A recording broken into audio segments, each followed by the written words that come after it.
فإن خير الحديث كتاب الله وخير الهدي هدي محمد صلى الله عليه وسلم وشر الأمور محدثاتها وكل محدثة بدعة وكل بدعة ضلالة وكل ضلالة في النار.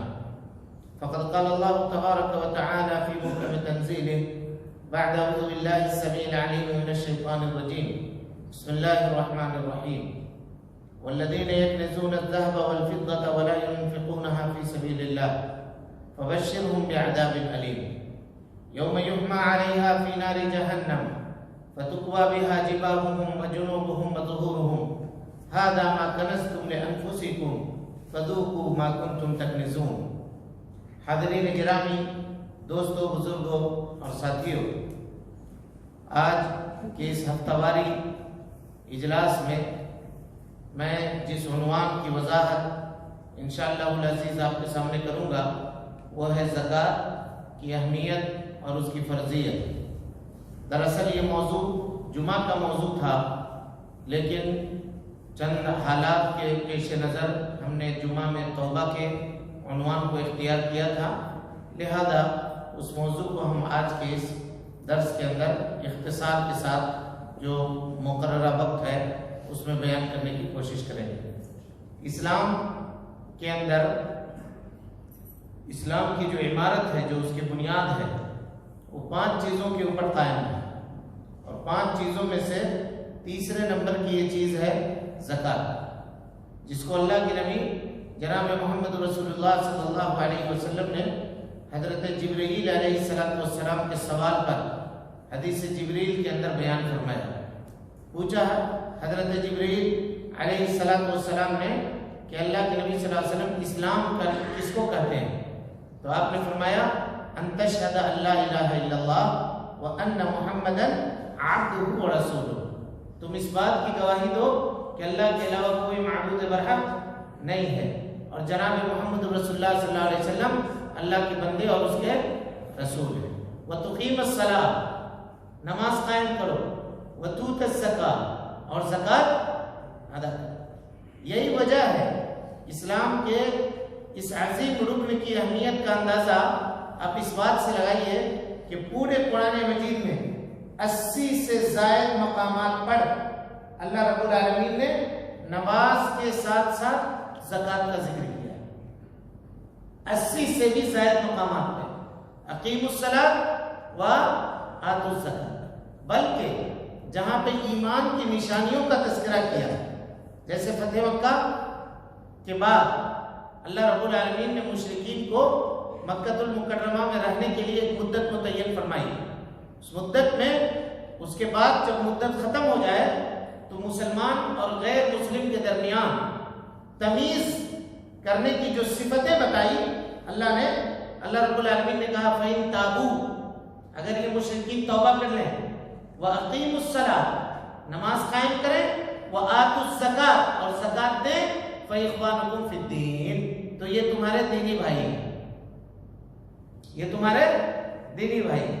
اور اسی طرح سے اللہ رب العالمین نے فرمایا فَإِن تَابُوا، اگر یہ توبہ کریں، وَأَقَامُوا الصَّلَاةَ، نماز قائم کریں، وَآتُوا الزَّكَاةَ، زکوٰۃ ادا کریں، فَإِخْوَانُكُمْ فَخَلُّوا سَبِيلَهُمْ، تو ان کا راستہ چھوڑ دو.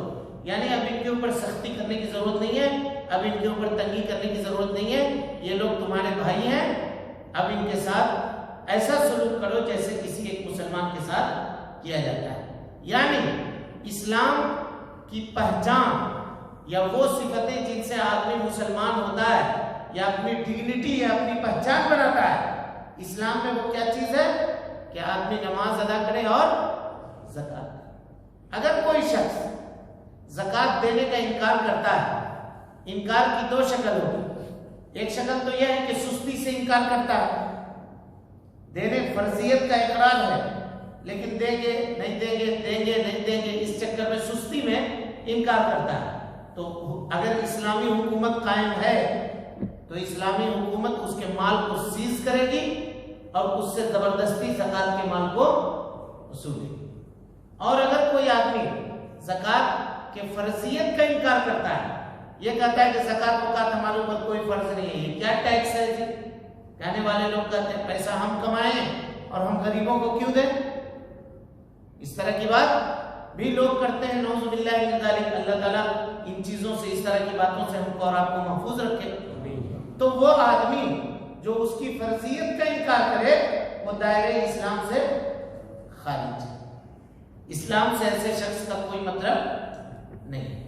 اب اس کے بعد اس کا اندازہ لگائیے کہ یہ جو بات ہم نے کہا کہ جو فرضیت کا انکار کرے وہ دائرہ اسلام سے خارج ہے، فجر کے درس میں اختصار کے طور پہ ہم نے آپ کو بتایا تھا کہ حضرت ابوبکر صدیق رضی اللہ تعالیٰ عنہ کے زمانے میں نبی صلی اللہ علیہ وسلم کی وفات کے بعد کچھ قبائل نے زکوٰۃ دینے سے انکار کر دیا، کہا کہ ہم زکوٰۃ نہیں دیں گے، زکوٰۃ ہم دیتے تھے نبی صلی اللہ علیہ وسلم جب موجود تھے، اب آپ موجود نہیں ہیں تو اب ہم زکوٰۃ کا مال نہیں دیں گے۔ حضرت ابوبکر صدیق نے کہا کہ واللہ لأقاتلنہم، قسم اللہ کہ میں ان سے قتال کروں گا، من فرق بین الصلاۃ والزکاۃ، جو نماز اور زکوٰۃ کے درمیان فرق کرے گا، یعنی کہے گا کہ نماز تو فرض ہے لیکن زکوٰۃ فرض نہیں ہے، تو ہم اس سے ہم لڑائی کریں گے۔ حضرت عمر بن خطاب رضی اللہ تعالیٰ عنہ نے کہا کہ آپ ایسے لوگوں سے کیسے لڑائی کریں گے جو لا الہ الا اللہ پڑھتے ہیں؟ حضرت ابوبکر صدیق نے کہا کہ حدیث سنو عمر، نبی صلی اللہ علیہ وسلم نے فرمایا امرت ان اقاتل الناس، مجھ کو لوگوں سے قتال کا حکم دیا گیا ہے، حتی یشہدوا ان لا الہ الا اللہ، یہاں تک کہ وہ لا الہ الا اللہ کی گواہی دے دیں۔ فَإِذَا قَالُوهَا، اگر لا الہ الا اللہ کہہ دیتے ہیں، عَصَمُوا مِنِّي دِمَاءَهُمْ وَأَمْوَالَهُمْ، مجھ سے اپنی جان کو اور اپنے مال کو بچا لے جاتے ہیں۔ یعنی اگر لا الہ الا اللہ کی گواہی کوئی آدمی کوئی کافر دے دے تو اب اس کی جان نہ لی جائے گی، اس کا مال نہ لیا جائے گا۔ جب حالت حرب ہو، حالت جنگ ہو، اس کی بات ہے۔ عَصَمُوا مِنِّي دِمَاءَهُمْ وَأَمْوَالَهُمْ إِلَّا بِحَقِّهَا، سوائے حق کے، اسلام کے حق کے۔ حضرت ابوبکر صدیق نے کہا کہ وَالزَّكَاةُ حَقُّ اللَّهِ، یہ زکوٰۃ اللہ رب العالمین کا حق ہے جو اللہ تعالیٰ نے غریبوں کے اوپر، مسکینوں کے اوپر، ایک بندے کے اوپر فرض کیا۔ غریبوں کے لیے، مسکینوں کے لیے ایک بندے کے اوپر، مالدار کے اوپر فرض قرار دیا۔ اگر کوئی آدمی نہ دیتا ہے تو اس کے منع کرنے کے اوپر، اس کے روکنے کے اوپر میں اس سے قتال کروں۔ سمجھ میں آ گئی بات کہ اگر کوئی آدمی فرضیت کا انکار کرے، زکوٰۃ کا مالک ہے، اس کے بعد نہیں دیتا ہے، نصاب کا مالک ہے، تو ایسا شخص دائرہ اسلام سے خارج ہے۔ اب اس کے بعد آئیے جستا جستا زکوٰۃ کن مالوں کے اوپر فرض ہے، کن مالوں کے اوپر زکوٰۃ فرض ہے؟ تو زکوٰۃ 4 چیزوں کے اوپر فرض ہے۔ 4 چیزوں میں سب سے پہلی چیز ہے اسمان، سونے، چاندی، روپیہ، پیسہ، اس طرح کی جو چیزیں ہوتی ہیں یہ اسمان ہے، اس کے اندر زکوٰۃ ہے۔ اسی طریقے سے سامان تجارت، تجارت کے لیے جو سامان آپ نے رکھا ہے بنا کر کے، دکانداری آپ کر رہے ہیں، وہ سامان تجارت کے اوپر بھی زکوٰۃ ہے۔ اس سب کی تفصیل ابھی میں آپ کے سامنے انشاءاللہ اللہ کے فضل سے بیان کروں گا۔ اس کے بعد تیسرے نمبر پہ ہے مویشی۔ مویشی مانے جانور، گائے، بیل، بکری، ہے نا، اونٹ، اس طرح کے جانور۔ اور چوتھے نمبر پر ہے کھیتی باڑی، کھیتی باڑی، غلہ، جو کھیتی کر کے آدمی غلہ اس کا نکلتا ہے، اس غلے کے اندر زکوٰۃ ہے۔ تو یہ 3 چیزیں، 3 چیزوں میں سے، یا 4 چیزوں میں سے 2 چیزوں کو ہم الگ کرتے ہیں۔ کھیتی باڑی کو الگ کرتے ہیں، وہ پھر کبھی موقع ملا تو اس کی تفصیل آپ کے سامنے رکھیں گے۔ اسی طرح سے مویشی، جانور کو الگ کرتے ہیں، کیونکہ اب ہمارے جاننے میں یا مسجد میں جتنے لوگ ہوں گے یہاں پہ موجود، ان میں ہم سمجھتے ہیں کہ کوئی آدمی مویشی کے تعلق سے زکوٰۃ دینے کے لائق اور قابل نہیں ہوگا، لیکن علم کی حیثیت رکھتا ہے، جاننا ضروری ہے، اسی لیے ہم کبھی اس کو پھر آپ کے سامنے رکھیں گے اور بیان کریں گے کہ مویشیوں کے اوپر کس طرح سے زکوٰۃ ہے اور کتنا جانور ہوگا تو کتنا مال یا کتنی بکری اس کو نکالنی پڑے گی۔